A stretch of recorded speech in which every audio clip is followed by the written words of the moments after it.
too, but that's okay. All right. Or we could just chat about this and then just Well, implement so it. something that's interesting is that I've been not editing these videos. Yeah. So I don't like the if you editing. could, I mean, I don't mind doing it, but it's funny because like I watched our episode 2, and then like we concluded like we would normally conclude. Like, oh, FIFO, woo, FIFO. see ya. And then like you and I just started talking about what we're gonna do next.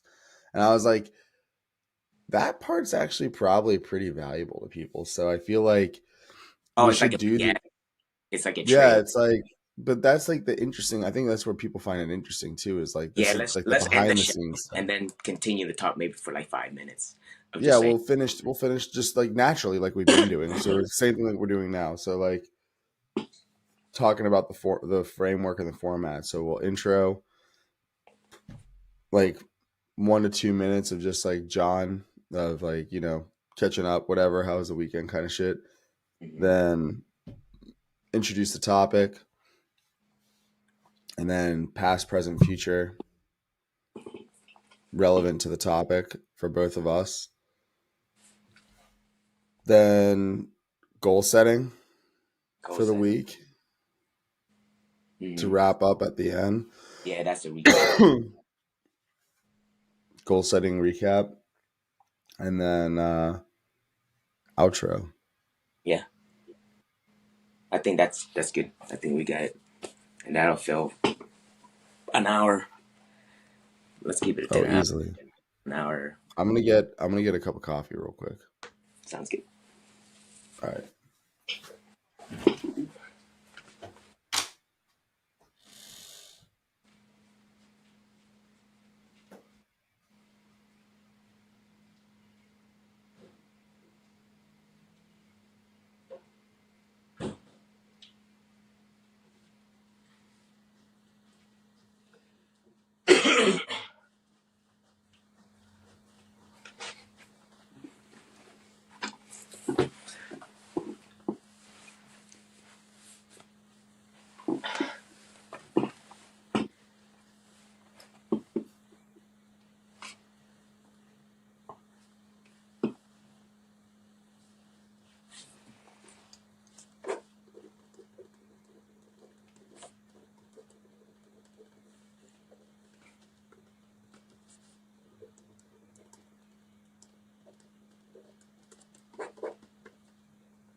All right, I'm back.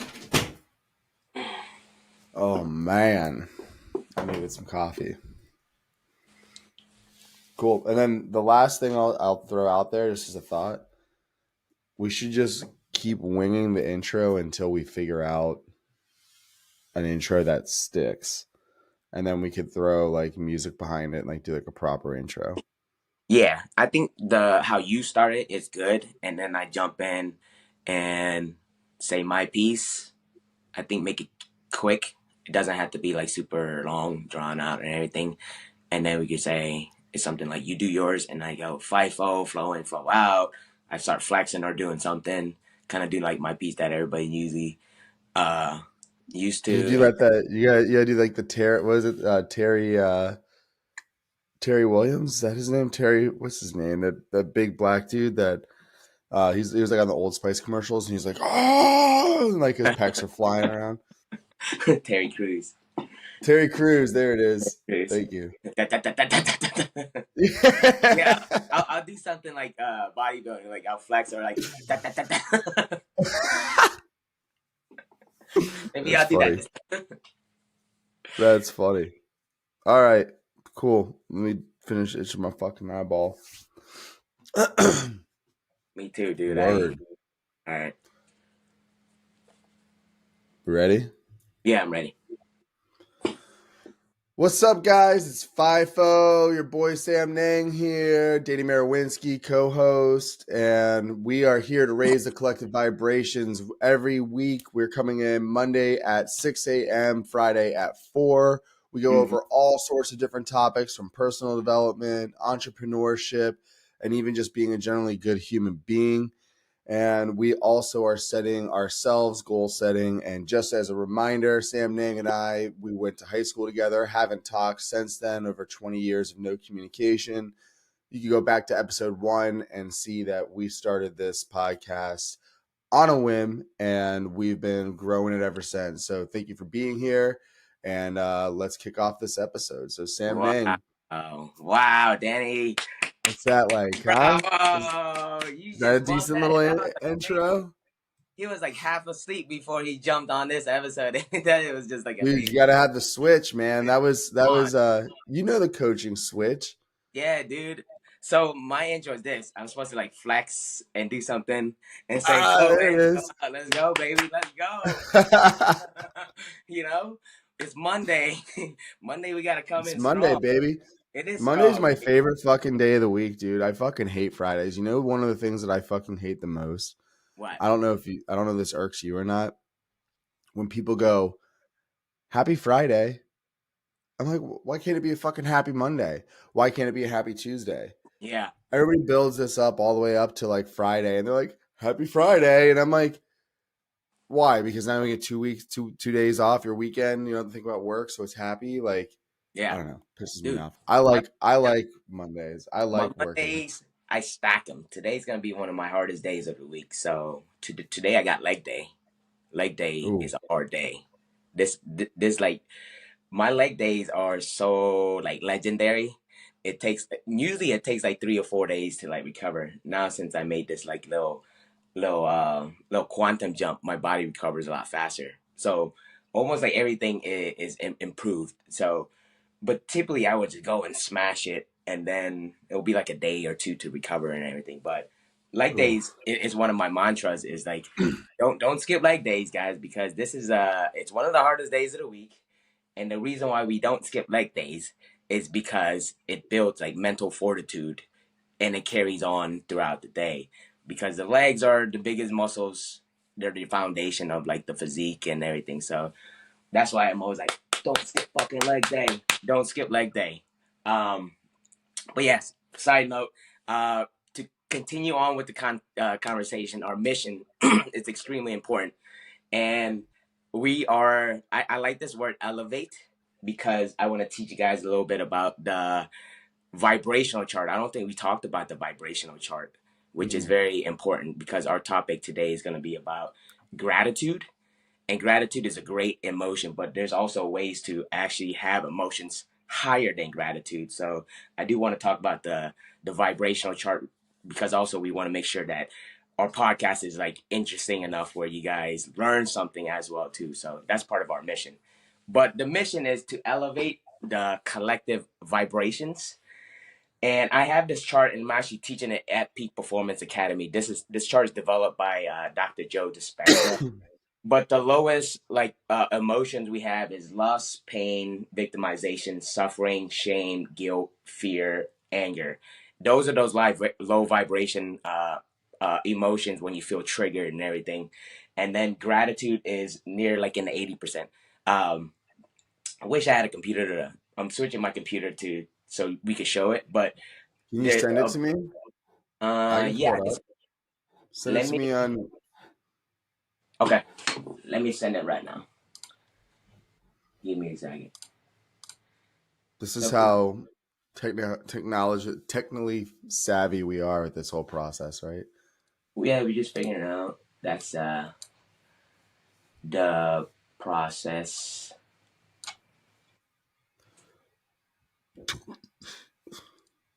So it's a PDF, and Got it. I'm gonna be teaching this. So above gratitude, it's appreciation, joy, love, freedom, and bliss. So the purpose Yeah, I'm is if pulling you're it in a up. state of gratitude, a lot of people are in a state of gratitude, there are higher emotions that could lead to more productivity, a better life, a better quality of life. So that's the mission behind the podcast. That's my why for today. You always got to think about your why. Got to think about the why, bro. Yeah, Let's it's always see. about the I got it why. up right here. Here it comes. Coming in hot. Coming hot. Okay, cool. So this is some esoteric stuff that you might not understand. So you need a translator like me for the woo. Do All you want right, me to go go down down one. or? Yeah, one more. That's it right there.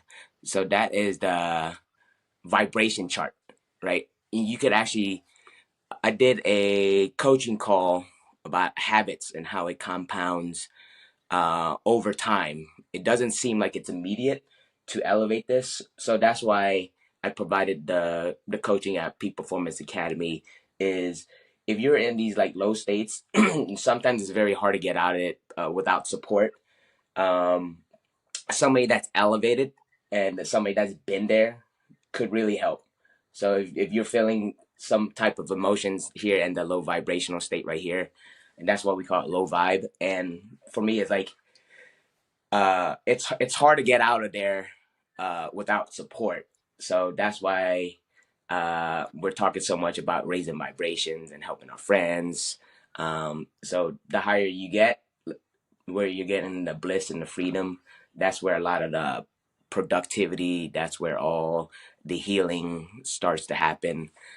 So if you guys are spiritual healing, any type of healing or like type of therapy or shadow work and everything, this is the type of work that I did to get myself outside after therapy. So I did therapy and then I did coaching, and the coaching program that I went through taught me this, and then I learned this, and then I also took like another life certification. So I am not an expert at it, but I'm fairly certain I can help people raise vibrations. That's why we're here on the podcast. So So I'm just gonna pause this too for any of those of you guys that are listening, say in your car or whatever, on this, and you want to see it. It's figure 2.2.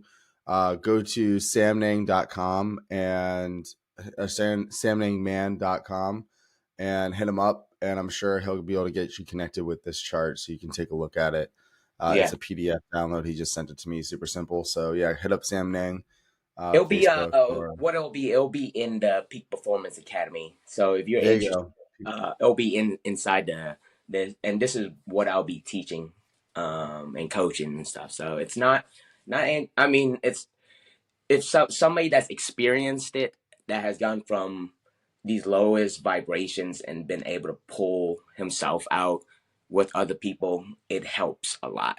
So that's like always my message is like, how do I help my community? And to me, physical health and mental health is so important. It's I, the thing is, I paid a lot of money to fix my brain. You know, I don't tell a lot of people what the dollar figure is. It's a lot.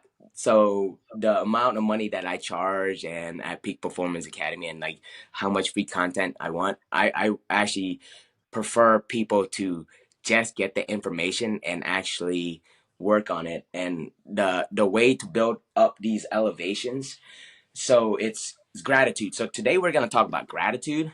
Well, hold on. Before you jump into it, because I'm curious now. Okay, so I'm looking at the chart here. I see bliss at the top, right, and I see lust at the bottom, Yeah. and then I want to ask you a quick question about lust because they put lust below pain, victimization, suffering, shame, guilt, fear, anger.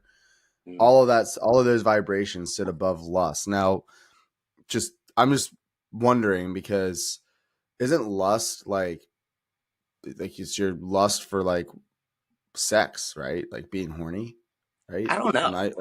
I I or don't. is it like your or could it be like your desire is lust like synonymous with desire, like lust for power?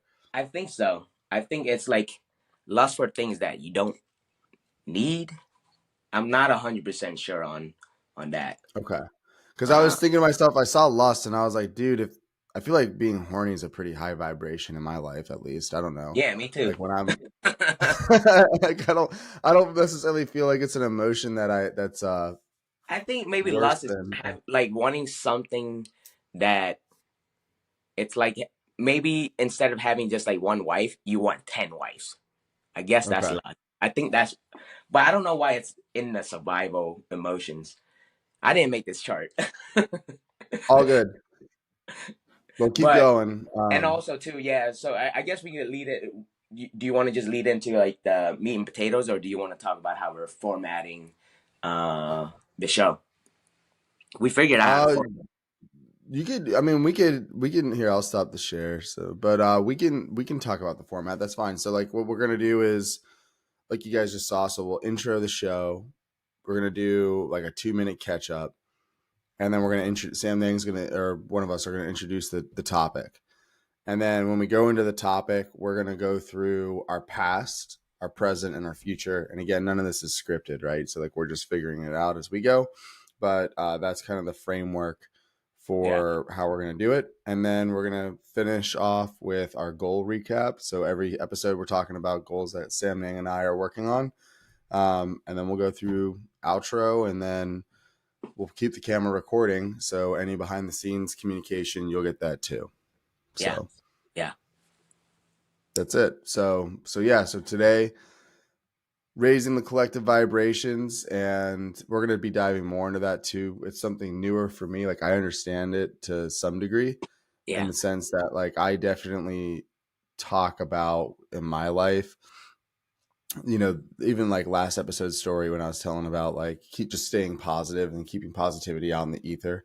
I definitely believe in that and like energies and flow of energy. So I love the collective vibrations. And today, specifically gratitude, which is interesting because I got obviously some stuff to contribute into gratitude too when the time comes. But let's why don't you kick it off, man? So tell what is gratitude? How do you define gratitude? And then let's go into how when did that first start coming into play into your life?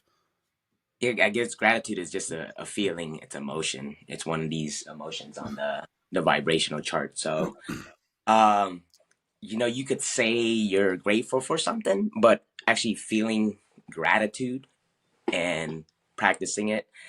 For me, gratitude is an emotion that has to be felt. And today, that's the reason why I told Danny, I was like, we need to dedicate an episode to our support system, family, friends. I know he'd be like, yeah, yeah, we need to thank them.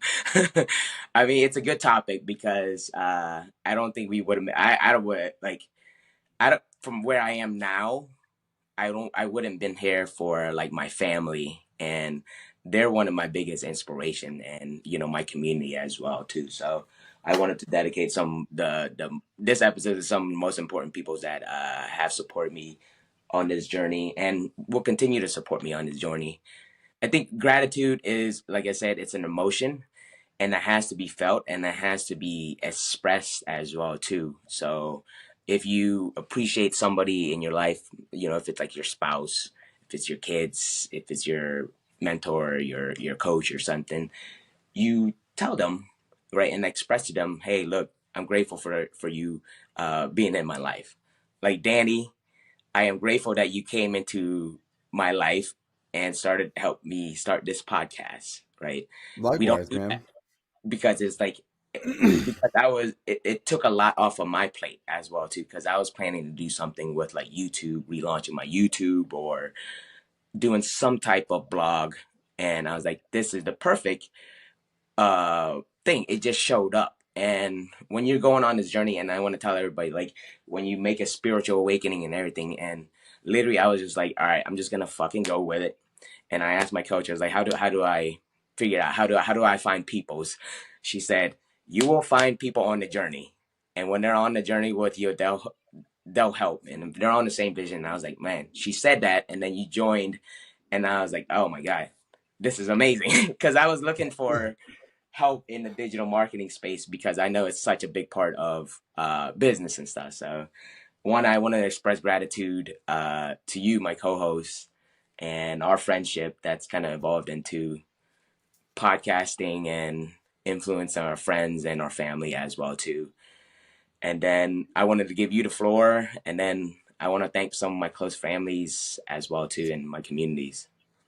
Well, I'm definitely grateful for our interaction too. So not to get too sappy with everybody and like go down that rabbit hole, but like it's true. Like I am 100% grateful that, dude. I mean, what started, I still like. I think I'll forever be grateful for us starting this and like the way that this even started, right? And like our communication in the process and who you are, and like again to your point, like I talk about it. And it's funny because when I think I've said this before in my life with my current wife, I went through a past divorce, and the one thing that I had in moving forward with finding a new wife, right, was that we needed to have the same vision, the same journey, and we needed to be on the same wavelengths. Yeah, So me and my ex, when I was high, she was low, and then when she was high, I was low. And yeah, we would always collide in the middle, right? So if we were waves, like if I was a sine wave, she would be a cosine wave, right? So we were constantly like doing this. Me and my now wife were on the same wavelength, right? So like, and we both have the same journey or missions for our family, which is if we're on a high, we're on a high together. yeah. If we're going through the shit, we're in the shit together, right? So I just bring that up because Huh. so That's I interesting. did feel that with you, right? And it's very relevant to vibrations. Like I felt like in our journey and where we're headed, right? We both are going through these highs and lows through this crazy maze called entrepreneurship, and quite frankly in life, right? All of us go through highs and lows, period. But in business, it's interesting because the business itself can dramatically affect your life, right? In the sense that all of a sudden you wake up tomorrow, you have a post go viral and you have 1,000 people subscribe to, your peak performance academy. That would be an extreme high for you. Or if all of a sudden you've been running peak performance academy and for whatever reason 1,000 people drop off of it, that would be extreme low, right? Yeah, So like business can affect you on that front. And the gratitude part I think is interesting and something I want to kind of pull the thread on, because I love what you said. Like there is a difference between saying that you're grateful and actually being grateful, like feeling it, like deep in your soul. And I've I started practicing gratitude earlier this or last year actually, like truly proud. Like it's part of my thing. I'll get into in a little bit, but I mean, how do you really define that feeling, right? And when do you yeah, know that you're actually feeling it versus just saying it, right? Because I think a lot of us understand, and like there's a lot of talk right now, especially in personal development. There's a lot of talk in business. There's a lot of business books, a lot of things like that that are like you need to practice gratefulness yeah. How to every actually, morning. Go yeah. off your 10 things that you're grateful for, And they be like, right? ooh, And yeah, right. Um, but like how do you feel it? And I think like if I it does take like a concerted effort. It's not just yeah. saying that you're grateful. It's like actually thinking about And all the embody. things that happen. Yeah. And the And like word so we're trying to go for is actually embodying it, not just embodying it. thinking Yes. it. It's embodying it. It's like you do think it, and you actually your physical actions have to represent it as well too. In your work. My contribution is so yeah. I think that's where the big maybe gap is. Everybody thinks gratitude's great. It's a Eastern practice to be mindful and be grateful for what you have, right? You should be grateful for that. And then also, too, you should embody it, too. So when you say you are grateful, like for me, the other people I want to thank is like my family. Like I have my dad, right? And then I have my middle brother, Sodeth, and my older brother, Mitch. They're extremely supportive of me.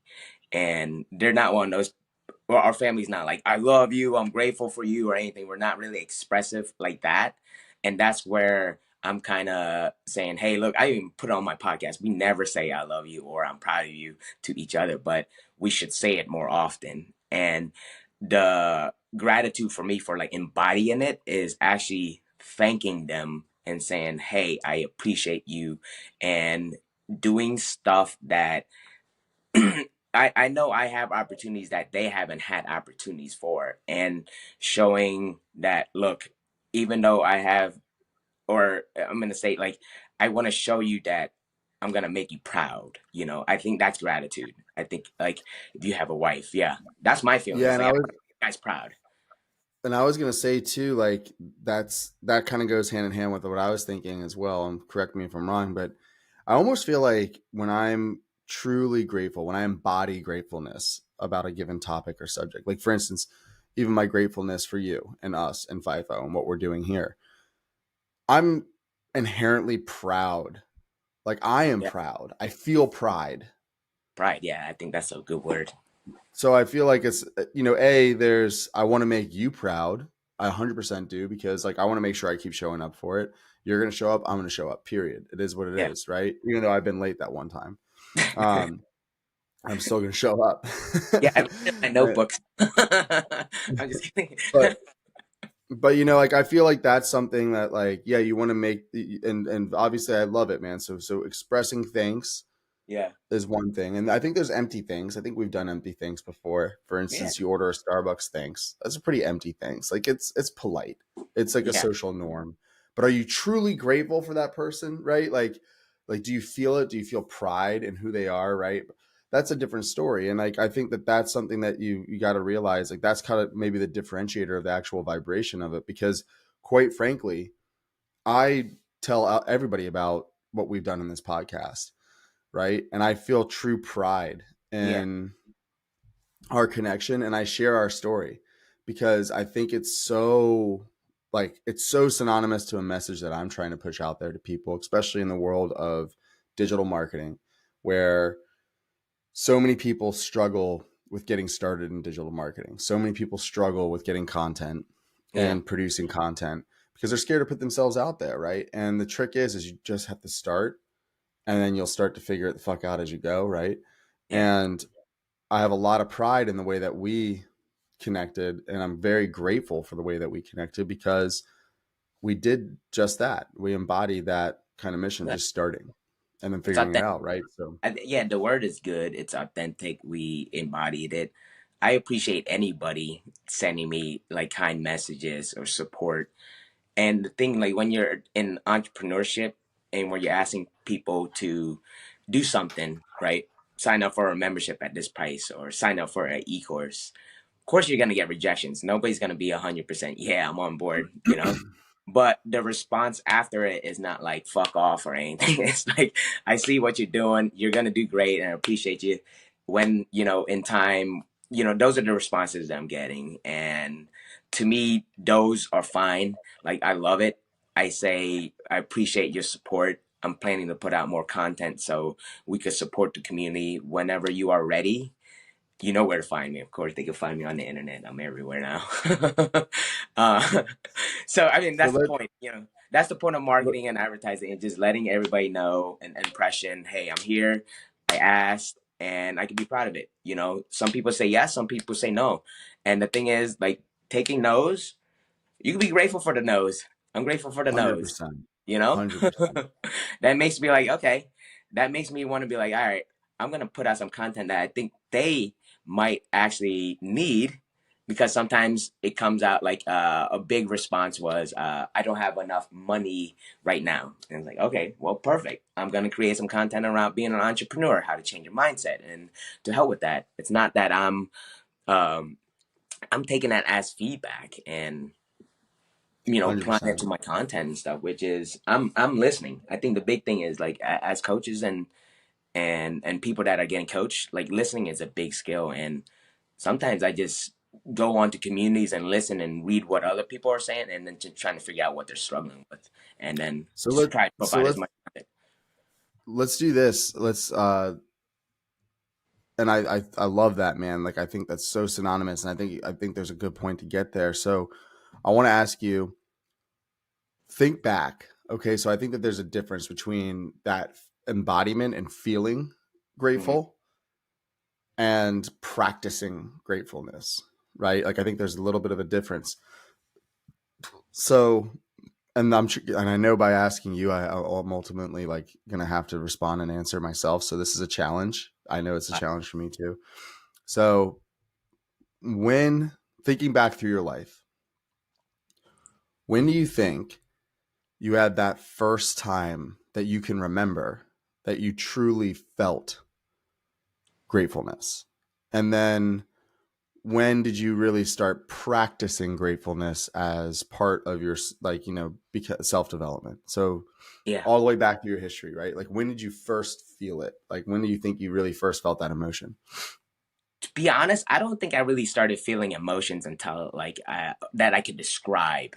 I'm sure I had emotions, I just couldn't describe them. I think right now we're talking we're at a point where like we can't express our emotions. When you learn how to express your emotions, you actually become like when people see me like I'm actually expressing myself, self actualized. But like here's an example. So my mom passed away when I was 20 or 21, 2021, and I cried, but I didn't know how to express that emotion. I didn't know how to describe it. With my dad, I didn't have a journaling, I didn't have a gratitude practice or anything, right?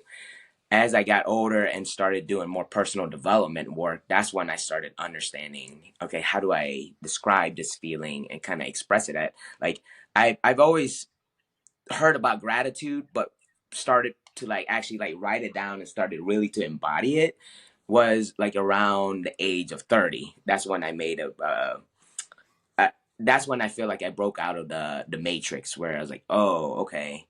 And then who I was grateful for was whoever got helped me get to that point. A lot of it was my family, my spouse, uh my close friends from college, my sphere of influence. That was what I channeled my gratitude towards, and I would period. I didn't talk to them every day, but I would period talk maybe like at least every quarter or like once a year just to check up on them, just have a conversation kind of like this, typically just to catch up and then just say, hey, look, I'm grateful for you.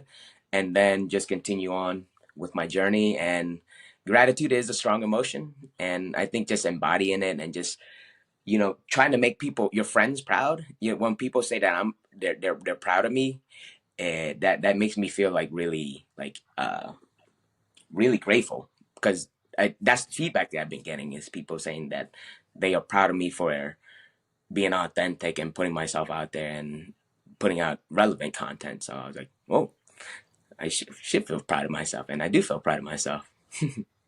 Well, it's interesting, man. Like, and I think that's a good, like, I think you hit something like the nail on the head on some of this, right? Which is like, when do you actually like, there's an emotional maturity that you go through throughout life. And I think that it is like not a lot of us, even myself, like if I think back, like if I really think back to like that same emotion, that feeling that I had of gratefulness at the time, I don't know that I could truly describe it or pinpoint it down as gratefulness, Yeah, right? It was like excitement, it was pride, it was, I was definitely thankful, but like I couldn't wrap it up into like a clear picture for myself, right? And I think like, I remember honestly like probably some of my first really true feelings of gratefulness was moments where I would be on top of a mountain somewhere in the US and it was like perfect snow, it was super deep, and I would either it was either while I was working and coaching and I had athletes or it was on my own, and I remember just like stopping yeah, in like these picturesque scenes and like just looking around at like just the snow covered trees and like the stuff that you see in videos, right? And just looking around at this scene that I was in and just like, wow, like this is my life. Like, yeah, wow. And like, I wouldn't have told you, like, if you were like, Danny, like if you had pulled up right next to me right then and there, you're like, what are you doing, man? I'm like, I'm just taking it in, right? Like, that's how I would have described it. I'm just taking it in. Like, this is beautiful. Yeah. right? And like, but I at the time when I now that I like practice gratitude, when I look back, it's like then that was probably like in my early 20s. I was actually experiencing gratitude, like truly experiencing gratitude for the probably the maybe the one of the first times in my life, like to that emotional level, to that I so the emotion was mature enough Yeah. that I can look back at it now and put it as that label of gratitude. Yeah. Whereas if I think back to like other moments where I've been like in that state of like enjoyment and pride and everything else, I don't think that I have like I couldn't necessarily describe it as gratitude, but definitely early 20s, mid 20s, throughout my 20s there was many moments where I would just like either be in like a blizzard type condition on my board, just like Yeah. whoa, this is beautiful. Like I can think of a lot of moments even when I wasn't on my board. I'll never forget I was in Killington, Vermont, and I just walked out of our hotel. I was like up there doing some trainings. I walked out of our hotel and there were these huge flakes that were dropping everywhere. And I remember just like stopping in my path and just staring into the Yeah. sky, just watching the snowfall and just feeling that like again, It's now heaven. knowing what that feeling was. It was It gratitude. sounded heavenly. Yeah. You know, I Um think I and think then I think that the oh go ahead.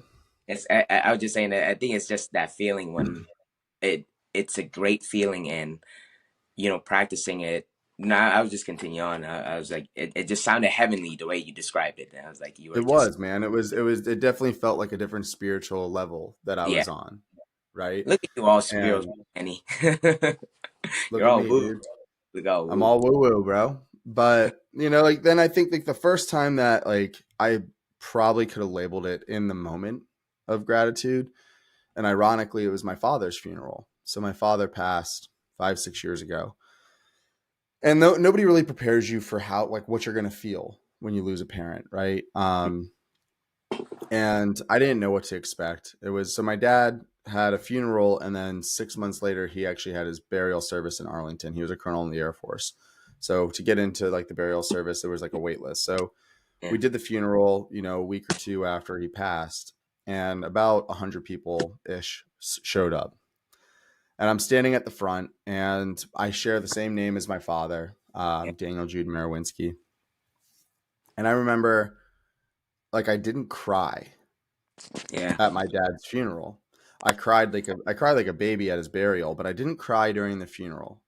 And I remember sitting there looking out onto the crowd and thinking like maybe something was wrong with me, Yeah. right? Like I was like, why am I not crying? I should be crying. Like this, like what's going on? And I remember being very confused for a moment in time while I stood there next to my sisters looking at the crowd while, the priest is going through the last words and the last blessings and things. And then I realized I had this overwhelming sense of pride of my father, and I was looking at generals and business executives and business owners and all sorts of amazing people, and I thought to myself like, wow, this room, like doctors and lawyers and all all these amazing people that have done so much with their lives, and they're there to pay their respects to my father. And I just remember being like, wow, like I felt grateful. I felt Yeah. really grateful for my dad. I felt grateful for my dad. I felt grateful for his influence. I felt grateful for the people. And that was probably the first moment in my life that I could like truly label it in the moment of what I was going through, which was just this overwhelming grateful feeling for my father and for the people that he inspired and influenced. Um, so that was like probably the first time that I could maybe label it. So that's my kind of history and background on it. But I want to hear now. So okay, so you said about 8 years ago is when you first started, like your emotional maturity hit the level to where you could finally like understand Yeah. what gratefulness was. So what was that part of your journey like? So like rewind to 30. Um. Can you hear my voice? I had some Yep. difficulties. I had to plug it into the charger. Um. Okay, cool. So around 30, that's when I started really actually practicing it, journaling it, and that's when I started meditating, and my actions matched up to what I was thinking and writing. All the stuff that I was doing, like posting on social media and just writing about or just telling everybody. That's when I started bodybuilding. That's why I really started reading a lot of books. I told you guys in like previous episode that 30 was where I made a pretty big breakthrough in my consciousness, and that's when I started reading a ton of book. And the feeling of like doing something towards that vision and goal that I wanted was just like a sense of pride, gratitude. And even though like I didn't think a lot of my friends, I knew a lot of my friends weren't into that stuff. So I was always like, all right, I'm an extremely competitive person. Like, if you guys don't know that, I'm just not like overly overt about it, but I'm extremely competitive. So when I find like something that I could get an edge on, and it was reading, and that validated like what I call is reaffirmed my feeling of gratitude. It's like I get to do what people don't get to do. I get to do personal development. I get to do social media, and the biggest feeling of gratitude I think I can relate to your story is I started bodybuilding like professionally. Like around 30, I was like, I'm gonna do it.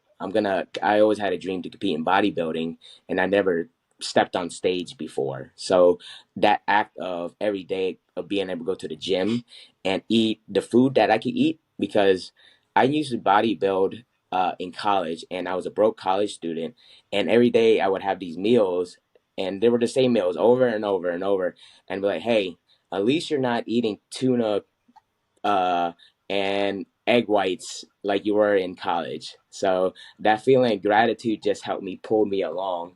And like now, I'm still eating very similar types of food, but they're higher quality food. Like instead of eating like canned salmon, I could have real salmon. I could have sushi. You know, it's like those little things of gratitude you could practice like daily. And that's how I practice daily. It's like I gotta go to the fucking gym and chase my dreams, you know, like my childhood dreams. I gotta, I gotta be an entrepreneur. That's one of my dreams, you know. And I have the ability to do it, and thinking about it and doing it daily. That's to me like the embodiment of gratitude. And then like I say, like now I'm in the elevated emotions, so that gratitude to me, I think it just multiplied or just more of it. Like I think emotions. I think I was a coaching call when my friend she was asking about how to like channel emotions and stuff, and I don't know how to describe it. I just coached it and talked about it and everything. That's why it's like I have to use a lot of metaphors, but taking like the mind muscle connection in bodybuilding is like, say if you wanted to build your chest, you have to really think about that chest, right? You will look for inspiration, you will look for exercises to build that chest. You will do everything to focus to build that chest. So like in any area of your life that you really want, say you want to like for me is like I want to manifest a soulmate or something, right? Instead of like that that means I have to be the embodiment of what I want, so I can naturally attract that. I cannot find that if I'm not that person or that person embodying it. So that's where like I'm channeling a lot of like a love and emotions. And when we go through like dark times, like depression and stuff, like I went through depression and it was a really dark time. That's when I felt the emotions and I sat with the emotions. That's the difference between what I did and a lot of people. I sat with the emotions, and most when you sit with the emotions and you feel those emotions, like if you could feel the lowest lows, you could feel the highest highs. So when I was going through a lot of emotional pain, I was like, this is teaching me something. I don't want to leave. I'm gonna sit right here. And I stayed and I stayed and I stayed, and then now you can see that I'm in this elevated emotions because I knew what the lowest low felt like. And people hide from the lowest lows, If you stay in the lowest lows, it teaches you a lot of like lessons and gives you a lot of insight. And then you could see the difference because if you use like philosophy and everything, it's like yin yang. There's always an opposite in the universal language. Like if you feel this darkness, you could feel this heavenly feeling here, but Right. it takes practice. It takes work to get up to those elevated emotions and stuff. But that's my TED talk. I love it, man. And look, dude, so I started like actively practicing it, right? And this was something relatively new for me, and I actually got it here that I'll share. So this is my Yeah.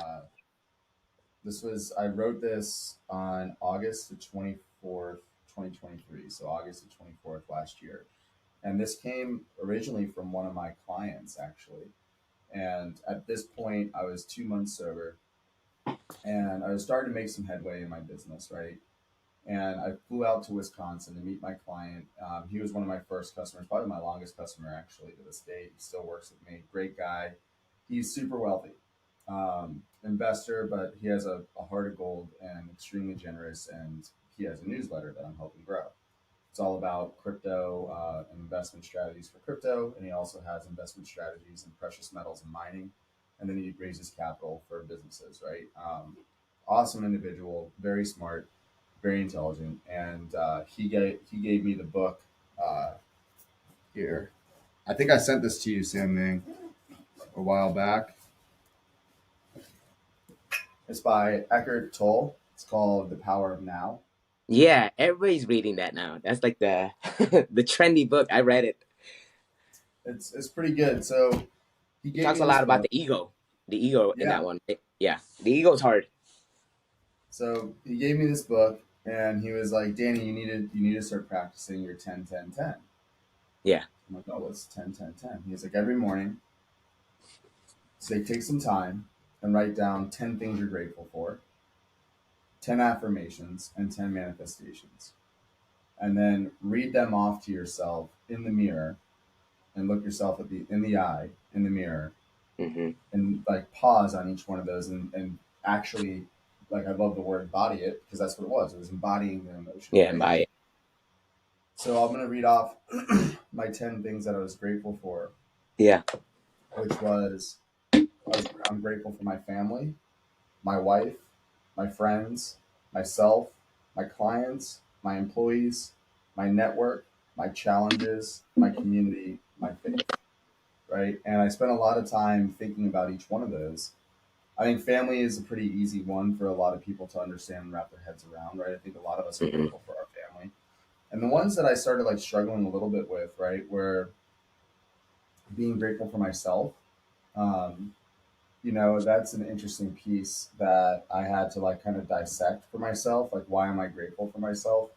Obviously, I'm grateful that I'm here and I'm alive, but being grateful for yourself is very synonymous to what you were saying, which is like grateful for lows, grateful for highs, like all parts of yourself. It can't just be Yeah. the elevated, happy Danny. Like, I have to be grateful for all the things that I am, right? Um, which also brought me into like grateful for my challenges. Hmm. And at the time too, I watched. You ever see Jocko Willenick's Good? Yeah. It's so funny. That, that that Good. video is awesome, right? It was like, didn't get that Broken leg. promotion. Good. Good. um, Broken leg. Good. yeah, right. Like Good. everything good. Now you got the time to heal. But yeah. So those were my kind of like grateful things. And again, I read those off. Now I need to update this because it's been a little over 6 months. But that really got me through one of the biggest growth periods of my life. To like, if I go through my manifestations and I look at where I'm at, like, I did a lot of my manifestations. A lot of those have been accomplished. Yeah. And I mean, I can read them if you want, but like, it was it was always started. It always started with your gratefulness, right? You start with your gratefulness, at least the way that he described it, right? You start with your 10 things that you're grateful for. Then you go into your affirmations, which your affirmations, like mine, I'm smart enough, I'm a top performing salesman, I'm extremely ambitious, I'm determined, I'm courageous, I'm honest, I'm a man of integrity, I'm disciplined, I'm physically fit, I'm passionate. Yeah. Those are my That's affirmations. the 10 10s. Is that something that changes every day, or do you write the 10 10s and then you just like cement it in your head? It's no, it's something that you write, Uh-huh. and then like you said for him, like now that it's been about 6 months, I'm gonna update it. But like you'll know when you need to update it, right? Like Okay. it's not Yeah. it's not a matter of like there you can't really timestamp it to say like it could be daily. Yeah. You could I practice feel it like daily. I feel like I have something where like I have my like top 5 things that I'm grateful for, and I constantly just think about it and meditate. Sometimes like my journaling practice right now just is not as good as like my meditation practice, so I just go heavy on my meditation practice. And some days it's perfect. Like I think like having a practice of just stopping a part of your day and just writing something or even thinking about it. I think for me, anybody that's out there watching and that just needs to get like some, because sitting and thinking about it and feeling it is the important part of it, and we skip it. And sometimes when we skip it, we don't feel it, and then it makes us harder. Like our journey of like personal development, self journey or self actualization just becomes harder, and that's where a lot of people kind of struggle. Is like they think it's a great idea, but it's a great idea, and that's all it is until there's a practice. The feeling gets stronger as you continue to practice it.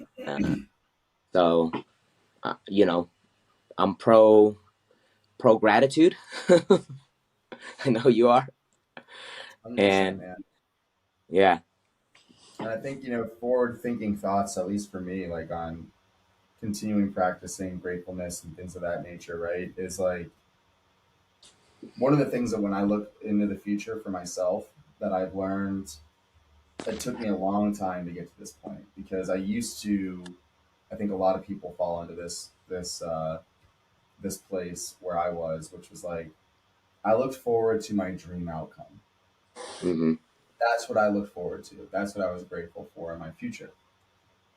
I now that I've been through the game enough, I now understand that I'm not just grateful for the future triumphs, but I'm also looking forward to the future challenges. I yeah, welcome, and when they do come, I'm grateful for them, yeah, whether they be financial hardship, whether they be, whatever the case is. It could be, like a dissatisfied customer. It could be an issue with one of my employees. It could be a family issue. It could be when one of my sons turns 16 and I got to deal with, what it's like to have a 16-year-old boy, right?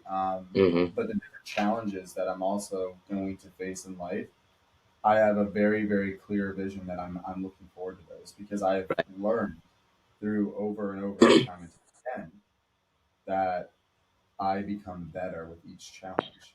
yeah, And I'm looking forward to that growth. And yeah, growth is not sunshine and roses. I'm sure as you're aware, growth comes from the pits of hell. Like it comes from the trials and tribulations. It comes from the challenges, yeah, and that's probably one of my gratefulness pieces in my 10, 10, and 10. It's yeah, my number 8, which is my challenges, my current challenges, but also my future challenges. So as I look forward into becoming more grateful, I am going to probably rewrite these. It's probably about time, primarily because of the manifestations that yeah. I've put out there and that have happened, um, which is like, here, I'll read them off real quick. Holy shit, I just ran my numbers and I have a 7-figure business. Ironically, based off of valuation of my business, I'm probably pretty close to a 7-figure business, not in revenue, but in valuation now, which is like kind of crazy to think about from when I started and when I first wrote this, because at the time when I wrote this, it was nowhere near a 7-figure business. Um, Honey, look at this. We just realized 6 figures in profits in our personal account. Haven't seen that yet, but I think that that's definitely doable within a year or two. Um, we just had a $70,000 month. It's another one of my manifestations. And the way that I wrote my manifestations was a sentence that I would tell myself that in the future, right? And even though we haven't done $70,000 in sales, we have done over 50 in sales since I wrote this, which again, mind blowing to me because at the time it's hard to imagine that, right? Um, Exit Build is doing great. We just hired our 10th full time employee. I'm at 9 Well, employees right now. mm-hmm. So again, that's my manifestation. Hey babe, remember when full-time travel felt like a dream? Isn't it amazing we've been doing it for a full year now? We're embarking on our first like full-time travel. We're moving to Italy for 3 months this year. That's booked. Sweet. Uh, I never really understood passive income until now. This asset pays us $15,000 a month, and I don't have to lift a finger. Not there yet. One of my manifestations, though, and I can clearly see a path now from when I first wrote this, which was like a desire, to now it's like, oh, it's very tangible. Uh, this is the first time in my adult life where I am truly debt free. I will never finance anything ever again. Almost there. Still have some debt, still have a house. I haven't paid off the house, but I'm almost there. We just launched our first SaaS product, and we already have 10,000 beta users within the first month. We're actually breaking ground on our first tech this year for a SaaS product, software as a service. Wow, we just had our first exit of a company, meaning I sold a company. Haven't sold a company yet. I never thought I could get a celebrity type body like this. I guess this is what 1 year of sobriety and training every day can do. Yeah, Not you there gonna be yet. Matthew McConaughey, right? Is that Hey, your dude, guy? I want that Matthew McConaughey That's shirt why I off, showed buddy. up. I was like, he wants to be like Brad Pitt in Fight Club. How about that? We'll That's get you it, bro. So, Brad Pitt in Fight Club. but those are the manifestations, right? So I don't know. I bring that up. I Those just are thought it was an powerful, interesting man. practice. I think what you Yeah. just said there was powerful, and what you accomplish is powerful, and you have to celebrate those wins. And being able to put that out on this podcast and share it with me is like it's great, man. Because people have wins, and people sometimes are scared and to share the wins, and that's why when people struggle with the ego, I was struggling with that too. I was getting a lot of wins when I started manifesting and started like really focusing on things and being able to share it. That's awesome. Like that's a lot of fucking wins that you had there. So I think the gratitude of being grateful for the things that you have or you're going to have. I think we talked about that in the last podcast. That's a very powerful emotion as well too, because when you take that, I think as Dr. Joe Dispenza says, that's how you actually like manifest it. Because if you could get that same emotion, your body doesn't know what that feeling is. They're actually just feeling that emotion, and you're applying that visual of when you're meditating and you get that feeling together, you're already creating that connection in the body. So that is actually how you like physically manifest things. Like when you do the practice, like the journaling, the meditation, and just bringing up awareness. It doesn't have to be exactly those same things, but the more you practice, actually like gratitude, and we talked about it, that the feeling of feeling for things that are future, that are coming to you, and bring it here to this present moment is a very powerful like manifestation tools. I my big goals, and I don't know how to get there. That's why like I put it out in the universe. It's like, okay, I want to be a multimillionaire. I am already an entrepreneur. I'm already a life coach. I'm already the physical fitness. I want to be a pro bodybuilder. Um, I want to be a motivational speaker on stage. Those things are all coming. I want to be an influential thinker.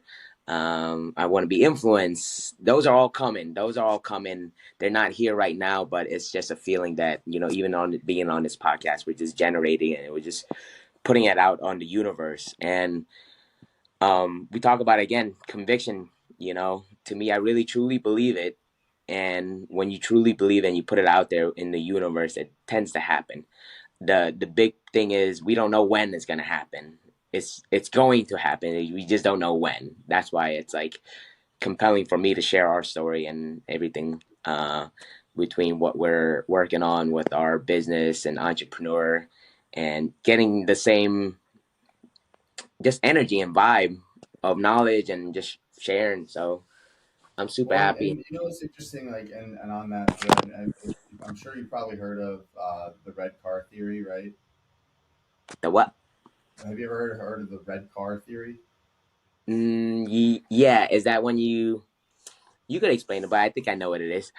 So basically, if you're like driving today, like when you go out and you go drive somewhere, right? How many red cars? Like afterwards, if someone asks you, like, how many red cars did you see? You'd probably be like, oh, I don't know, I saw a couple, like whatever. But then if I told you before you went off and drove, I'm like, hey, I'm going to give you $50 for every red car that you see. Go count them. Yeah, By the time you get back, you would be like, oh, I saw 327, whatever.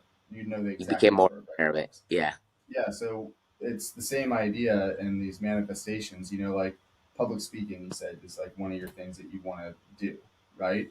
Because you have that as your manifestation and because you have that in your ether of your guiding light of where you want to go, you're going to start finding opportunities where it yeah, may not be the, maybe your vision of it is the Tony Robbins level of public speaking where you have an auditorium packed with 20,000 people. But that may not be the first thing that you do, which probably not going to be the first thing that you do, no, but you it's might find that there's a niche group. Like for instance, I also want to public speak, and I actually got presented with an opportunity just before COVID hit, and then COVID hit and it shut it down. But now I'm back on that mission as well, and it was to speak to a Coldwell Banker Realtor group. There was going to be about 120 people, and that were going to be in attendance in person, and I was going to speak on digital marketing for realtors. So what's interesting is like you may not realize like what that audience is going to be. It could be something as simple like the first ever true public speaking that I did. It's up on the internet somewhere. I posted it. Was for the Palm Harbor Chamber of Commerce. It was right when ChatGPT came out. I came hmm to the chamber and I did a talk on how to leverage generative AI for your business, and there was about 60 people in attendance. And I filmed it. It was like, dude, I was like super fat because I was still drinking. I was like, I was Were you sweating? I had this skinny shirt on. It was bad, but nonetheless, like that was my first engagement of that. It was free, right? Like I didn't get paid, but I came out and delivered the value. So when you have those things in your future state, when you believe that you're going to get there, all of a sudden you're going to see opportunities where you Yeah, engage with somebody that's maybe it's for a small business and they're like, hey, Samnang, can you come in and just talk about personal development for this yeah, small business, and your original audience is going to be 10, 15 people and you do it for free, right? Like, yeah, but then it's like, then now with what it's like, well, I'm going to capture that and I'm going to record that. And then that way I have a history of it and I can show it and be like, look, I did it here. And then the next time yeah, you have a conversation, you could be like, it might be a slightly bigger audience, but you've done it before. And then so on and so forth. And then it builds until upwards that now you're booking, stadiums full of 20,000 people, right? So like, it's interesting that like, and I think a lot of people don't quite fully get that. Like these manifestations, they're not, I always talk about this in my own channel, and I think you'd appreciate this, right? It's not a dream, right? And I think that people confuse dream versus a future reality. And if you look hmm at things as a dream, like this is my dream is to do this, and that's all you look at it as, it will forever be your dream, and you will never fully get there because you're just dreaming about it. It's like a dream is almost like a false state of reality. Like sometimes a dream can be the inspiration yeah, to get you to the next plane that you want to play on, but it's actually realizing that it's no longer a dream, but it's a future reality for yourself. hmm When you realize that it's a future reality for yourself, as you go through your journey of life, it's just like the red car. You'll start seeing more yeah, opportunities and more areas in which that you can do and apply towards that goal, towards that future reality that's going to get you closer and closer to it until all of a sudden you're going to walk out on stage one day and be like looking at a huge crowd of people being like, whoa, yeah. I'm here. I I mean, that mean, feeling happens. What you're describing, and anybody that's listening, like Danny just perfectly described what the word synchronicity is. I think people get hear that word a lot. There's a lot of like buzzwords and stuff, but synchronicity is one. And I think I was explaining it as like it looks like outside. It looks like luck from the outside, but we're explaining that when you are prepared, you actually do the stuff that supports that to get the goal that you want. It's not luck. It's basically just prepping for it and visualizing and embodying it, and then when it happens, it happens. And then you could be like, all right, what's the next thing? Because it's supposed to happen. That's what Right. synchronicity is. But yeah, I think we're heading to our end of show mark, but I think that was a fucking great episode, dude. Like just expressing gratitude and showing how to express gratitude live. Like that's the first time I told Danny I was grateful for him. Yeah, man, and likewise, I'm 100% grateful for you and grateful for what we're doing here. I think it's I mean, I get excited to do it. Like I get Yeah, me excited too. every morning. I get excited to share it, and definitely grateful for you. And I'm grateful for those that have been following our journey so far. One name that stands out the most to me is Amon Garvey. I know he wants to be on the show, Yeah, that's but a boy. he's Hey, and he's we been. also got a hater. We also got one hater too. She said we Do said some we? nasty words. Yeah, it was shared from one of my Cambodian networks, and because we had I think had fuck in it, and she was like, "You had some nasty words," and I don't understand. I was like, "Yeah, that's true." Dude, So that's we that we gotta we be made grateful it. for We our got a hater. hater, bro. We got Look, a hater. that's it. In digital marketing, as soon as you start getting your haters, you know you're doing something right. We're doing it. We're But fucking Eamon's doing everybody's it. supporting. Everybody from Lake Braddock is supportive of it. We have a few Lake Braddock graduates at the community already too. So you Nice. guys are a part of the community and want to be a part of the elevating the collective vibrations and everything. Right now, the goal is to get 200 members. It doesn't matter what the price is or whatever. It's just to get the community to 200 members. So I'm around. You can find me on Facebook, social media, or Instagram and everything. And I think we're gonna have to wrap up the show. We don't want to go too long and bore you Let's guys. just do it real quick. Let's wrap up with where we're at with our goals. So, hold on, Yeah, you ready for you want this? to go? Let's see if it does it. Hold on.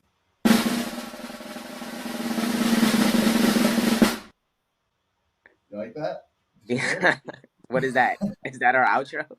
it? No, there's sound bites inside of here that you can do too. That I just figured out the Okay, other day. I was you're like, gonna be our oh, DJ. I'm a DJ. All Um, right, so couple goals, right? Mine has been consistently 45 minutes of working out. yeah, And over the weekend specific, it was 2 days working out outside. yeah, Yours was three pieces of content with the virality framework, right? So yeah. hook, value, payoff. Hmm. So I can go first. And this is, again, one of those things that, well, I'll just say it. I failed. I didn't do it. At least you're honest. I'm honest, man. And look, Honesty and is this, better. Like really. but I think that this is important, right? Like I do actually like dread coming to this because like even my wife is now bought in, right? She's like, Danny, didn't Sam say we're supposed to work out today? I'm like, yeah, I know. And I'm like, but we're going to Monster Jam, and then we got this, and then we got that. And I got all these stupid excuses to myself that I'm like, yeah. Um, but she's like, well, you're gonna have to fess up. I'm like, I know, I know. So now Yeah. you even got into my wife's here. So I think like again, like it's going to start to happen. Um, and I am gonna work out today, um, but yeah, so I didn't do my piece, but I will continue to focus on it this week and start to get Okay. more consistent. So At I'm least going to I target. mean, being honest is very important in coaching and stuff, and you are definitely honest about it and stuff. Sometimes when we update and stuff, we want to present it as best as we can, but that really doesn't do anything. But being No, honest, and because that guilt, you're the only one that carries the guilt. The yeah, guilt enough is gonna be like, ah, fuck, at least I'm gonna do something, towards it, right?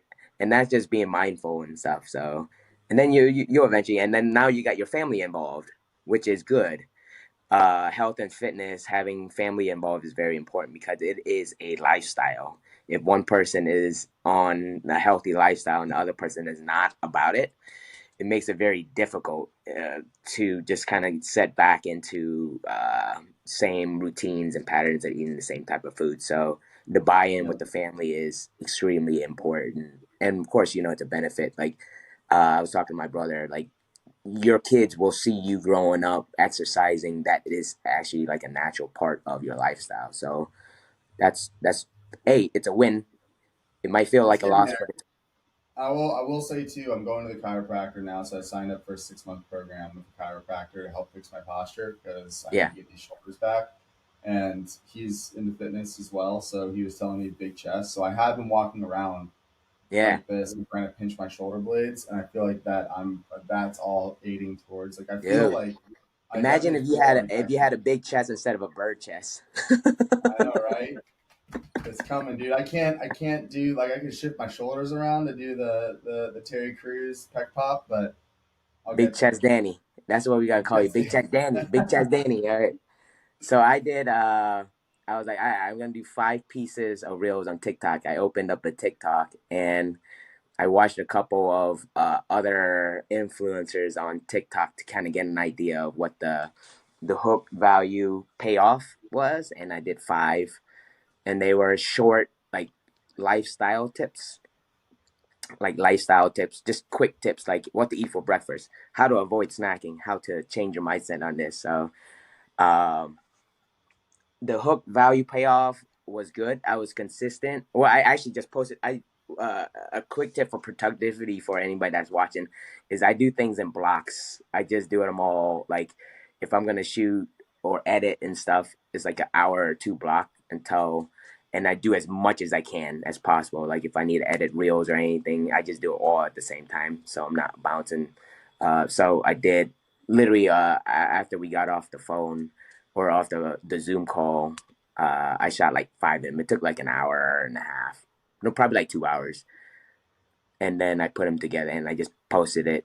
Uh, I didn't know how to like categorize it or do anything like that, so that's something I'll probably have to continue like researching and learning from other What'd you influencers. think? What'd you think of the framework? Framework was good. It was short. It was good. I think I need work on it as well too, but I this you can't get a lot of followers there. I got a lot of views, a lot more than Instagram. But I think I did pretty good. I don't know. That's hey man. So look, and this is so moving into this week. Here's what I'm picking back off of the goal that you initially set for me. So this is my goal this week off of that. So come Friday, I'm gonna have three 45-minute workouts completed. Yeah, So that's my goal. So I'm breaking it down a little bit smaller to more like tangible, so I can achieve it this week, and then next week I want to yeah. bump it up to the 5. Strategy is good. This So is like part of coaching is we kind of talk through it and help strategize. And if you think of a strategy for yourself, that's even better because you know your lifestyle more.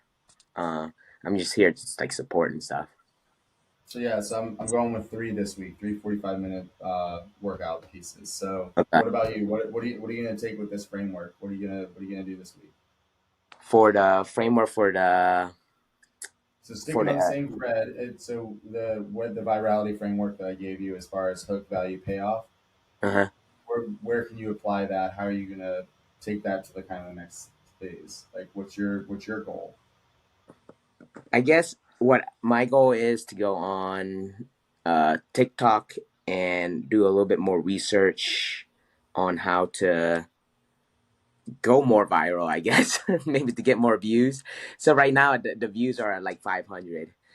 Maybe I guess the goal would to be do more pieces of content and just get it to average of maybe like 2,000 or something like that. Maybe just more than what 500 is. I don't know. What do you think? Cool. 500 for being brand new on the platform isn't bad, man. Think about that. That's 500. 500. That's 1,000 eyeballs. Yeah. For business rise. So if you think about that, like that's actually a decent. Like if I put 500 people in your apartment right now, you'd be shoulder to shoulder packed, right? Yeah. So you think about that's actually not bad. And I would say don't get too caught up in the metrics Uh-huh. at this stage. Okay.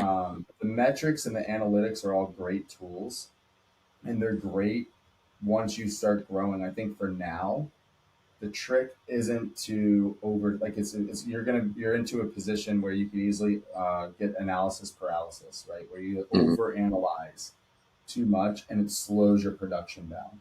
For now, you need to produce more. So if you think about it More. with that framework of hook value payoff, You've done 5 reels. You said it took you about an hour and a half Mm-hmm. between production and editing, right? But the actual practice of hook value payoff maybe took 10, 15 minutes per video of you actively thinking about what you're going to say, how you're going to say it, what the structure is, and then actual turning the camera on and doing it, right? So let's call it 10, 15, let's call it 15 minutes for 5 reels, right? Mm-hmm. So that's what?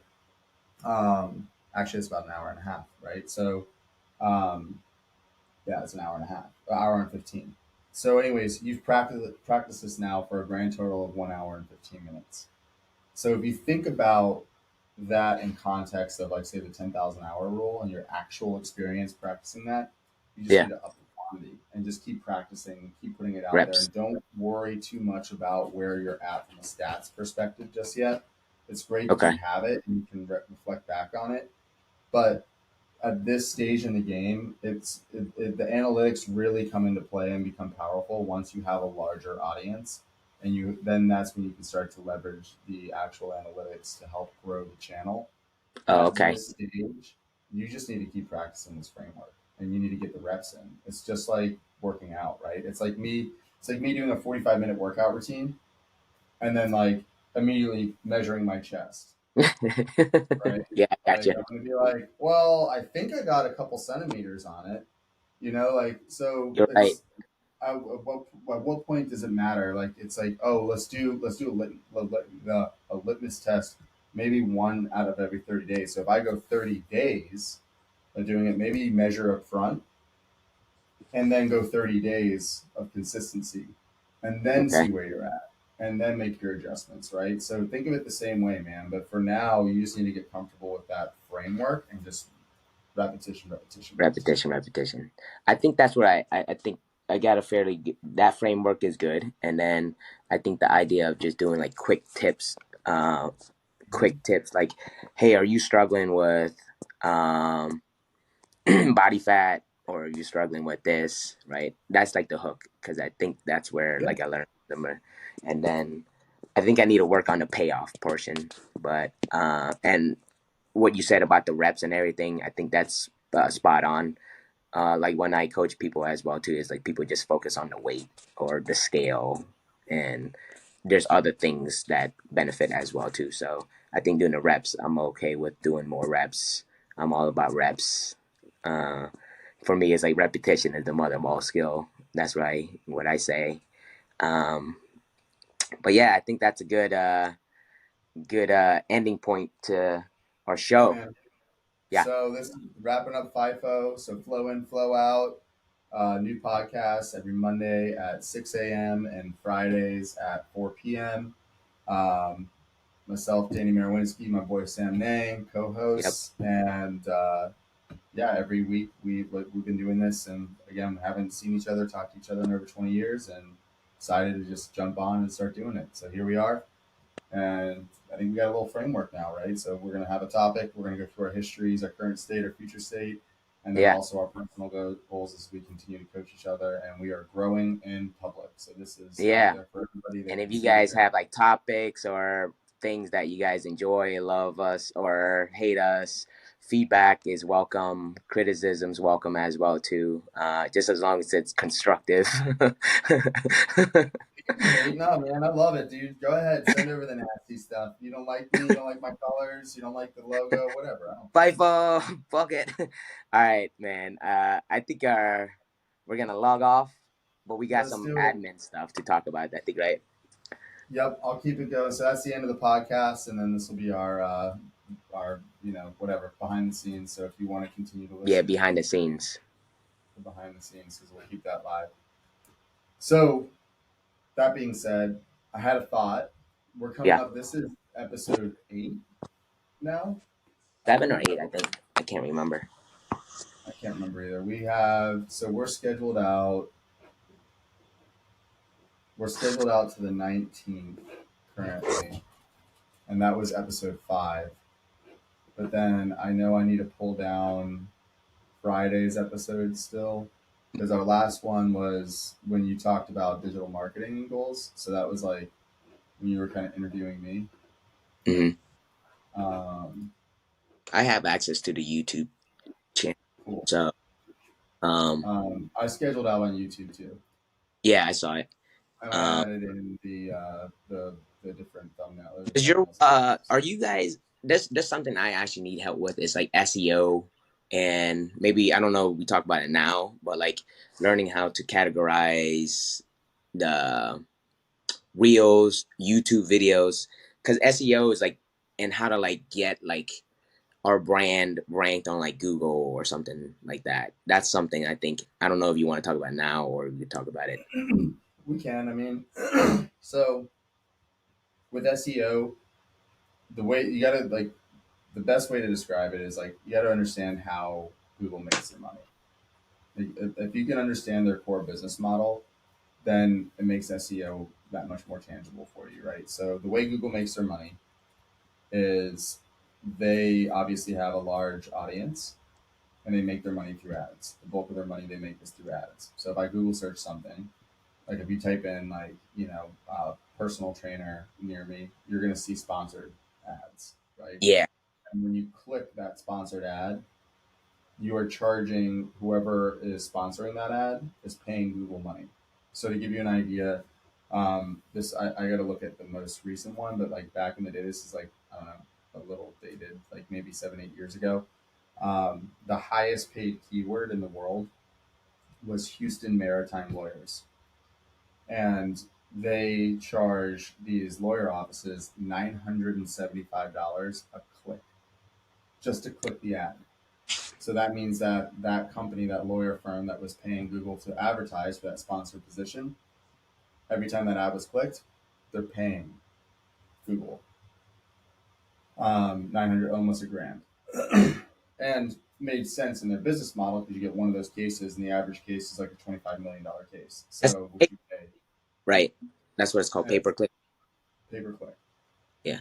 So that's how Google makes their money, right? So the idea behind Google and what it's actively trying to do in the Google algorithm, the thing that it cares about, is it's trying to bring relevant information to the user, and then that way, in the hopes that it's going to trigger an ad. So think of it this way: if you type in ketchup into Google, right, Hmm. you're likely going to see shopping ads out of the gates. You're going to Right. see Amazon, Walmart, things like that, and they're going to be ads for ketchup to try to capture your purchase. Hmm. Then after that, then you might see like the top brands of like Heinz ketchup and things like that.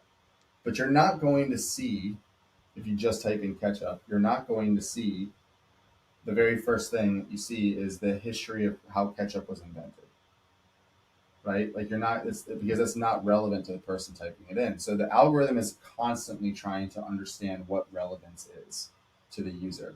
Because the more relevant information you put in, and the more relevant information it displays back, the more likely that user is going to come back to that search engine and provide the feedback. So if you think back to like when you decided to use, like when Google really overtook Yahoo, because at the time there was like Google and Yahoo. We're rewinding like 15 years, 20 years ago, right? You have Google and Yahoo, and you can go to either of those places and search for information. And I know most people like myself would try it on both platforms, and the information wasn't the best. You weren't always getting exactly what you were looking for, so you had to do a couple more searches to refine back. Same thing in like ChatGPT right now, right? Like so when you're using ChatGPT, you have to like continually prompt to train the thread to get you back valuable information. That's not typically done in the first prompt. So that what the algorithm has done is it's gotten to the point, it's gotten so sophisticated that now, based off of your geographic location relevant to your IP, the way that you've interacted through any cookie that you accept, right, which is almost on every single website, that's Yeah. basically taking that data and giving that usage data back over to Google. And Okay. so, the more you interact on the internet at this point, the more the algorithm is ingesting that data Hmm. and providing you back relevant information. So, if you understand how that business model works, right, and you understand Google is trying to trigger an ad based off of your search query, then if I'm on the other side of the house and I want to be the top organic position for that query, then I have to put out a lot of relevant content that hits the nail on the head of all of those things. Right. Keep So let's relevant. Keyword What's is that? relevant. Relevant. How do you Easy. search like the titles that we search for to do our research to I know you got the hook value proposition and everything. I think you could do that hook on like thumbnails and stuff like that too. But how do we start doing like research on what is relevance? Check this out and blow your mind, bro. I'm gonna blow your mind. This is why I'm grateful for you.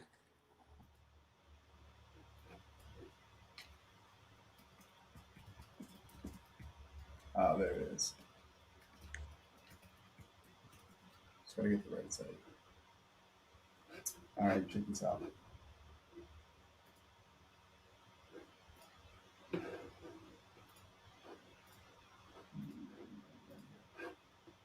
All right, so this is a site. It's called Answer the Public. So let's do this. Personal development. Oh, you type Okay. in personal. Mm-hmm. So I type it in over here, and we're gonna do it in the U.S. We're gonna do it in English. So watch what happens when I hit search.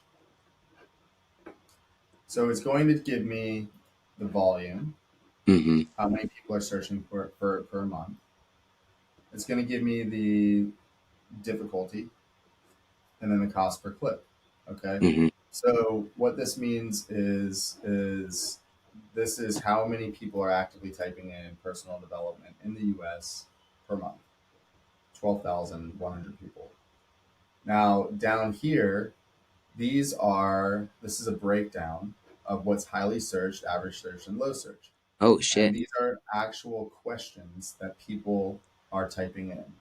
Right. And it's got some of these key contexts, right? So these are like all your R's: Mm-hmm. can, how, what, which, who, why, will, right? So Mm-hmm. if I go over to like will, does personal, so this is right here, does personal development mean would be a question that you could ask, right? Is personal development important? If I come over to the R's, are personal development blogs profitable, Right. right? So that's a query that people are typing in. This is Okay. all of these queries make up this overarching search volume. The cost per click is if you wanted to advertise Peak Performance Academy and be in the Uh-huh. top spot in Google to capture some of this audience. That means that you would have to pay at a minimum $3.33 to be the very first ad that you see, which means that when someone clicks that ad and they land on your page, you are Mm-hmm. paying Google $3.33 every click. Okay, gotcha. So That's the then, pay. but this That's is my a great yeah. piece that you can use to help with your content, right? And even if you just started with this, right? So look at all these topics about, and this is just personal development. Like I didn't even go down any type of rabbit hole. Like you could add in, Fitness. anything else for the words. So can personal growth be negative? There's a great hook question for you, Yeah. Wow. right? And people are actually searching for that. So now that's what it means to bring back relevant content. So from an SEO perspective, you would write, say, an article for your Yeah. website that answers this question. And then you would write an article that answers this question, and then this question, and then this question, and then this question, and so on and so forth. And then you would interlink those articles on your website. So then that way, Google, when it goes out and scrapes the internet and it goes into a deeper conversation about how Google does Nice. that, but when it indexes your page to be relevant in a search result, if you answered every single one of these questions on your web page and you consistently answered these types of questions, there's a good likelihood that you are going to come up in your search rankings and you are going to start to rank for these types of things because you're giving back relevant information to people that they're Yeah. actually searching. So, Yeah. do personal development books work? Another great hook for you. That is good. Can self development be a hobby? These are all hook questions for you. How personal development affects your life? Yeah. I mean, What are personal development goals? I'm gonna play around with it. I So don't think this you is a did. good one to just kind of give you a good Yeah. starting block. So you could Yeah. throw in like web development, right? Like if I throw in web development, it's gonna make me want to log in. So you get like one query, and then you got to log in. Yeah. So that's just well, I'll do it Okay. later.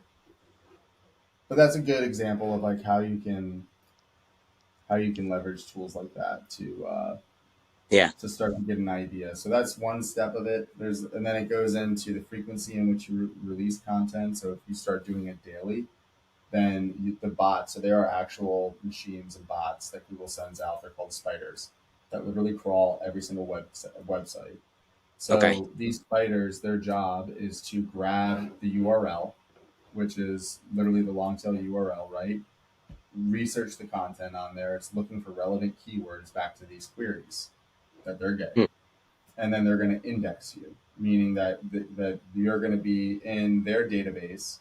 And then once you're indexed, then it's going to score your content.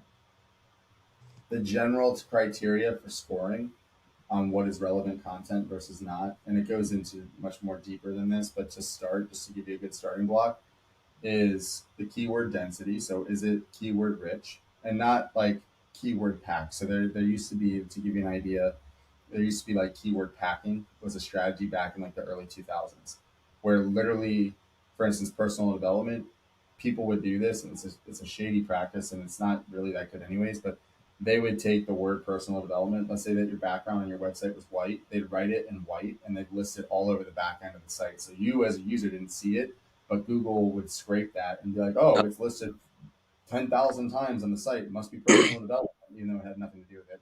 It's gotten way smarter than that. So just because you write a piece of content that says personal development 1,000 times in it doesn't mean that it's going to rank. If anything, it's going to be bad. Because think yeah. about how you actually communicate with a human being. Because this is very SEO is very human centric, and one of the reasons why I love SEO and organics, and why I typically start most of my marketing. Like when I onboard a customer, the very first thing that we talk about is organics before I ever go into pay per click. Because if your Okay. organics aren't dialed, then paying money for something isn't going to work. I got it. And you want to think about it in the way that you would actually communicate with a human being. So you might list personal development one time in that blog or in that article and never list it again, and you could be the top ranking post because you are answering so many different queries and questions, and the information is so relevant to today, to 2024, to what people are actually searching for. And the way that they measure that is time on page. So once someone clicks On page. that link, your link, how much time do they spend on your page? Hmm. Do they spend 15 seconds and then they bounce? That's a low time on page. Versus if they spend 5 minutes and they're constantly scrolling up and down. So user interaction also matters. Are they scrolling up and down on your page? Are they interacting with your page? Are they clicking through multiple links from that on your page? All of that is relevant um, to the actual results that you're going to get. So time on page is super important.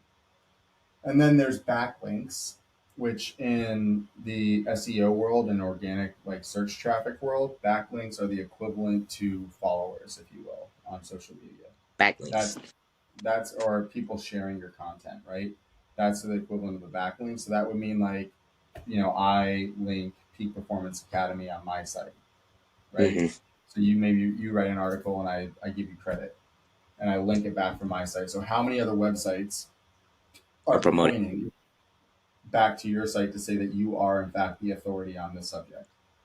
And then are those sites relevant to your subject matter? So are those sites other personal development type businesses or websites? Or like for instance, if you got 10,000 backlinks from funny cat video web pages pointing back to you as personal development, your domain authority is actually going to drop Hmm. because it's not relevant. And the algorithm's smart enough to suss that out to realize that you're probably using something from the bot All to right. get those backlinks versus like Men's Health, Men's Journal, things like that linking back to you, who are already an established authority. They have a very high domain authority, and they're saying, "Hey, Peak Performance Academy, Samnang.com is relevant." look at this article. That's Yeah. going to up your search traffic. So it's really not like, yeah, there's some technical components to it, but this is why even on like TikTok and like what I was saying, like it doesn't matter, dude. Like don't overthink the analytics right now. You should be trying to put out content that helps people, even your current audience, become better, and that they Yeah. want to consume it and they want to come back and get more. So that framework that I gave you for virality isn't some hack that's going to make you go viral if you use it all the time. It is a Okay. framework in which we consume content that makes Okay. sense to us, and it makes us, it impacts our lives, right? So for instance, like in that last example, do personal development books work for you, right? Was one of the things, like, do personal development books actually work? If I'm considering getting my first Tony Robbins book, or like one of these, any of these, right? If I've never done it before and I'm considering that, and I get a piece of content from you, and that content is like, do personal development work? Well, now that's relevant to me. You got my attention from the hook. I'm actively thinking about getting a book for the first time, and I'm not decided. So I'm going to stay to watch the content. And then the value is you explaining your experience. I've read 150 books, and quite frankly, the only time that any books ever worked for me is when I started practicing it as I read it. Yeah. That's the payoff right then and there. Yeah. So if you are considering getting a personal development book, if you're just going to read it, like, it doesn't matter. If you don't practice anything, it doesn't matter how much you read. It's not worth Yeah. your time. Yeah. Invest in it as if you're investing $10,000 to pay for that book. And if you're buying it for $10,000, please believe you're going to try every single thing inside of that, because it's a huge monetary commitment and investment. So envision that that is a much bigger investment than just reading the book, because just reading the book isn't going to do it for you. Yeah. Like a piece of content like that, to someone who's considering getting their first personal development book, is going to be huge. I'm going to stay for the whole thing. And then more importantly, never mind the analytics, I, as a human being, am going to go off and I'm going to go purchase my first book. And I'm going to consume that book. And I'm probably going to follow you because you helped me. Yeah. And Okay. then I'm going to come back and I'm going to watch more of your content. And I'm going to keep doing that. And if your content is constantly giving me relevant tips, so the tips idea is a good idea, but this is that framework of the hook Build value value. payoff, right? Because that's how I'm getting information back to you. Even in this interaction, what's the hook for sitting here and spending the extra 30 minutes with me on the call? The hook is you believe, you have conviction that Danny Marowinski knows how to do digital marketing. That's your hook. The value is me sharing my stories with you over the course of the time, and building that trust that I am in fact an authority in the place. Yeah. The Absolutely. payoff is what I'm giving you right now that you're actually writing down the notes from, right? Like, that's the actual payoff. And because of this interaction, you will be able to go and apply it. And you've now learned something. You've upped your game a little bit. You've learned a new skill, and now you can go practice it, right? Yeah. So the hook value payoff framework isn't necessarily always just short 30-second clips. It can be long form content. It can be Mm-hmm. a regular conversation. It can be in your coaching practices. It can be in a written form. It doesn't matter what it is. It's just a generalized framework that we as human beings are used to seeing. It captures attention, and then it gives them something tangible to go do. And I Okay. promise you that if you keep that as the founding principle of what you're doing in all of these things, it will pay off for you in the algorithms. Because at the end of the day, the algorithm only cares about attention. It's trying to just get the most attention digitally. And Google's competing with Bing, and it's competing with Facebook, and it's competing with Snapchat and Instagram and TikTok and all these other places where we go and spend time looking at and consuming content. And when we're on a different platform, Google doesn't like that. They'd rather you be on their platform and going through YouTube, because they own that, and they're going to trigger more ads, and you might click the ad and they get paid. Nice. Yep. That's the way the whole game works. All right, man. I got take a break. Cool, bro. All right, so Bye. we got it. Hey, one other last thought for you, and then let's drop. How do you feel about maybe bringing on our first guest on episode 10?